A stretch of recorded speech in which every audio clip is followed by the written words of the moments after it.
I like it a lot. And especially since it has for a lanyard, it should be very useful. Glass breaker for the car just in case, and also for a screw style twist it around.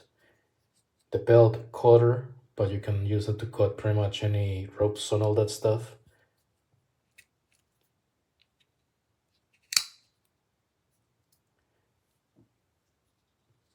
I think it's okay for the fact that it doesn't go all the way up and locks when you push it down, because I have a feeling that some states actually prohibit, make it illegal for those. But still serrated with 440C steel, 2.95. I like it. I like it a lot. I can use this anywhere without a problem. Of course, it's brand new,